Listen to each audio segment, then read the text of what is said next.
Quick hits first. Tampa Bay -3.5 at home. Detroit +2.5 at Kansas City. And in the ALCS, Toronto -1.5 on the run line at +133. If you only needed the picks, you're done. For everyone else who enjoys a little math with their money, welcome to class. Let's start in Tampa. Yes, the Buccaneers injury report looks like a CVS receipt. Mike Evans and Chris Godwin are out, and you can practically hear fantasy managers sobbing into their spreadsheets. But here's the part the headlines miss. This matchup is about the line of scrimmage, not the wideouts. San Francisco has been grinding gravel on the ground, 3.1 yards per carry, and still searching for a rushing touchdown through 5 weeks. Tampa's front is a concrete wall, sitting near the top of the league in yards allowed per rush and grading out elite by opponent rush efficiency. That combination forces the Niners into 3rd and long, which means predictable dropbacks behind a quarterback room that has not exactly been the model of continuity. Meanwhile, Baker Mayfield and this Tampa offense are better than the but who's playing receiver crowd wants to admit. The Bucs sit in the top cluster in offensive efficiency per play because they stay on schedule, not because they throw 9 go routes to the pylon. Short game, play action, and backs in space still travel just fine. When a team is consistently ahead of the sticks and the other team is consistently behind them, laying a field goal and a hook becomes a math problem, not a vibes check. I've seen the 49ers upset the Bucs calls this week. That's cute. That's like looking at a horse and a turtle and saying, hey, they both have 4 legs, pick 'em. No. One of them wins the derby. The other one is a meme. Tampa -3.5. On to Sunday night in Arrowhead. Detroit +2.5. This is the one where people who can count quietly smile and people who can't start yelling about rings.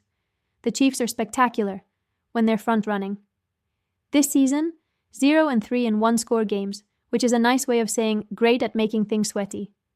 Kansas City's defense has a soft spot, on the ground.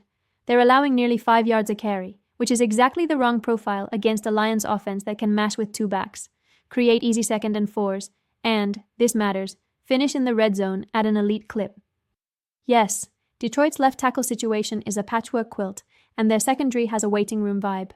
That's why we're not grabbing the money line, we're taking the points. The Lions don't need to dominate. They need to keep Mahomes on the sideline for 8-minute chunks and turn red zone trips into 7s, not 3s. That is the blueprint, and it's built on math, not a pep talk. If someone told you Chiefs by 4 because Mahomes, ask them what Kansas City's opponent yards per rush is this year and watch them change the subject. We'll take the number with Detroit. Now let's fly north. ALCS Game 1, Mariners at Blue Jays. We're on Toronto -1.5 at +133. The price is the point.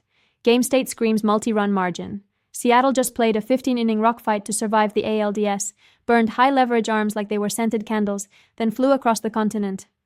Toronto, meanwhile, sat at home, rotated the bullpen like a spa schedule, and hands the ball to Kevin Gausman, whose underlying contact quality and expected results scream ace, even before you say splitter out loud. Across from him is Bryce Miller, who's talented but trending in precisely the direction you don't want when the opponent puts the ball in play and makes you pay for misses. Toronto's offense doesn't need 3-run homers to create separation. They string contact, punish fatigue, and tack on late. This is one of those spots where people stare at moneyline chalk and miss the actual edge. If the game script is Blue Jays early and tack-ons late against a spent bullpen, the distribution of outcomes leans heavily toward win by 2 or more. That's exactly what the run line is paying you for. And yes, I've seen folks picking the Mariners to take the series. Love the contrarian spirit. Hate the Game 1 setup for Seattle. Travel, rest, bullpen usage, starting pitcher form, all 4 arrows point the same direction. We grab the +133 and let the math do the chirping. Recap it clean. Buccaneers -3.5 because the trench mismatch flips the injury narrative on its head. Lions +2.5 because the run game leverage meets Kansas City's close game wobble. Blue Jays -1.5 at plus money because the schedule, the starter, and the bullpen state all funnel toward a multi-run margin. We don't chase noise, we price edges. See you at the window.